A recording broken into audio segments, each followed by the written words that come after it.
Today we'll be learning about the bucketing system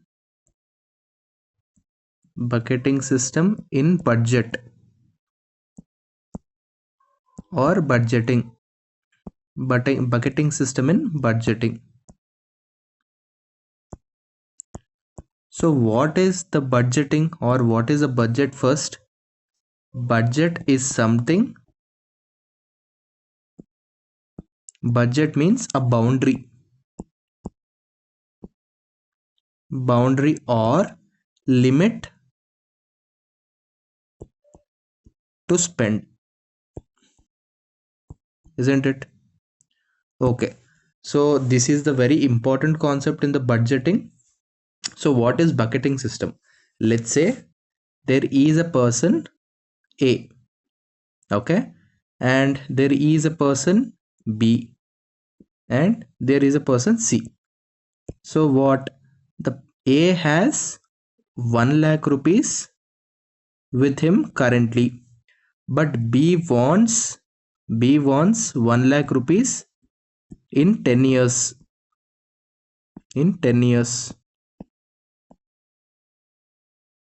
And C wants 1 lakh rupees in 15 years. So what here? Budget means, we are clear, right? Budget means boundary or limit to spend. So as per the requirement here, A is having 1 lakh already. So he is a lucky man. He will be understanding, and he will be understanding his expenses. He will be just enjoying or utilizing that 1 lakh as per the requirement he or she has. Okay, so now let's come back for the concept or the percentage calculations for the B, and then we'll move for the C. Okay, so here B is having the requirement to accumulate 1 lakh rupees. How much? 1 lakh rupees in 10 years. So how he has to do? 1 lakh in 10 years means that should be divided by 10.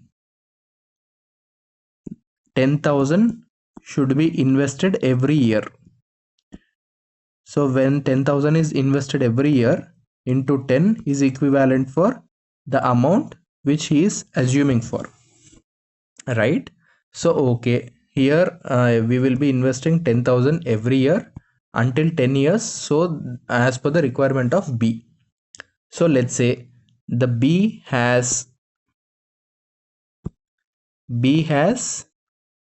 directly utilized or implemented this plan to invest 10,000 every year. That's fine. Okay, by the 10th year he will be meeting his requirement of having this 1 lakh.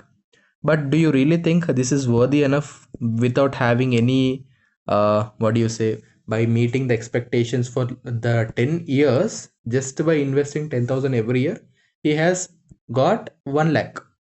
In my plan it is not that great enough, because we will be even understanding why am I saying this, because this is not that worthy enough. Let's explain that, or let's understand in the C concept. Okay, C is having what requirement? C is having the requirement of 1 lakh in next upcoming 15 years. All right, so here we'll create 3 buckets.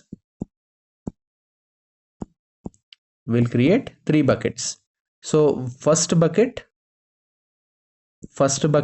is of 25,000. let's say first bucket is of 25,000 for 5 years, right? And second bucket is of 25,000 again. This is for next 5 years. Okay, let me write it clearly. 1 to 5 years, 5 to 10 years, and in the third bucket it is for 50,000 for next upcoming last 5 years. Okay, that is for 10 to 15 years. So now let's understand. Here the C's requirement is 1 lakh in next 15 years. So we have created three buckets. What are they?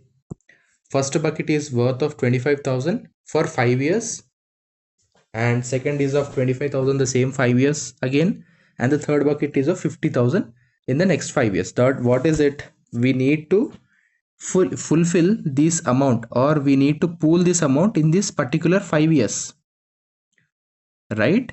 So in the initial phase, what was it? That has to be only invested with 10,000 every year, that's done. But here this bucket will be carry forwarded. Let's say C has invested, let's cumulatively assume here.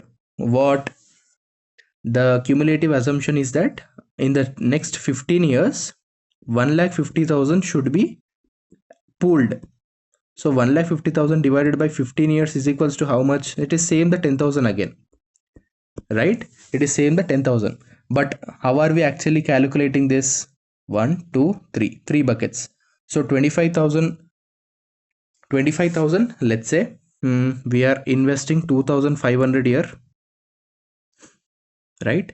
And we will be investing again 2,500 in the second bucket, and we will be investing 5,000 in the third bucket. Okay, cool. So what is the difference that we are seeing there?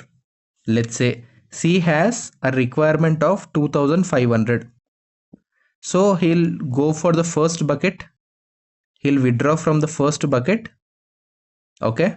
Let's say he has withdrawn 2,500 in the first bucket on first year. So how much amount is left invested? It is still with 7,500 in the both the buckets. So what his responsibility should be? The responsibility should be that he has to pay back this 2,500 in this first bucket again. Then only this bucket shall be carry forwarded for the second bucket in the upcoming 5 years, right? Here what are we actually getting the possibility? When we are actually creating, or when that particular person is utilizing the amount which is invested in the first bucket, that needs to be reinvested back. Let's say in the first case he has reinvested, that's well and fine, but in the second case he couldn't reinvest. So what he should be doing, C should be doing, the amount has to be invested in the second bucket after 5 years. That means the second case is that, right? In the 5 years he couldn't repay. So in the next sixth year, that means after a completion of fifth year, the second bucket will be starting. So first bucket has been moved to the second bucket, so he has to invest into the second bucket.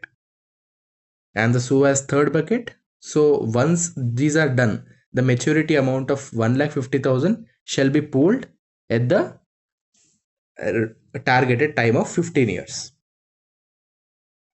right?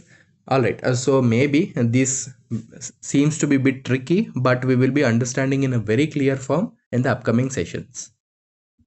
Thank you.